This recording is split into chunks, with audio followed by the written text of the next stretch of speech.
অস্ট্রেলিয়ার মাটিতে ইতিহাস, বাংলাদেশের প্রথম ব্যাটসম্যান হিসেবে ১৭ রান তানজিদের। অস্ট্রেলিয়ার মাটিতে ইতিহাস গড়লেন বাংলাদেশের তরুণ ব্যাটসম্যান তানজিদ হাসান। ডারউইনের প্রথম টেস্টের দ্বিতীয় দিনে দুর্দান্ত ব্যাটিং করে বাংলাদেশের প্রথম ব্যাটসম্যান হিসেবে অস্ট্রেলিয়ার মাটিতে টেস্টে ১৭ রান করলেন তিনি। অস্ট্রেলিয়াকে প্রথম ইনিংসে মাত্র ১৯৮ রানে অল আউট করার পর ব্যাট হাতে নামেন বাংলাদেশ। শুরু থেকে ধৈর্য ধরে ব্যাটিং করেন তানজিদ। নিজের দ্বিতীয় টেস্ট খেলতে নেমে বড় মঞ্চে অসাধারণ পারফরমেন্স দেখান এই বাঁহাতি ব্যাটসম্যান। ১৮৮ বলে নিজের ১৭ রান পূরণ করেন তিনি।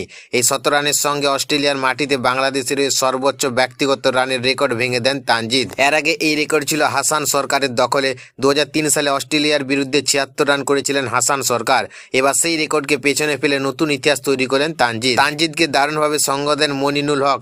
দ্বিতীয় উইকেটে দুজনে মিলে ১০২ রানের গুরুত্বপূর্ণ জুটি গড়েন। পরে ৪৯ রানে মমিনুল আউট হন। এরপর ১০১ রানে নেথান লায়নের বলে আউট হয়ে সাজঘরে ফেরেন তানজিদ। তবে ততক্ষণে বাংলাদেশের দাপট স্পষ্ট।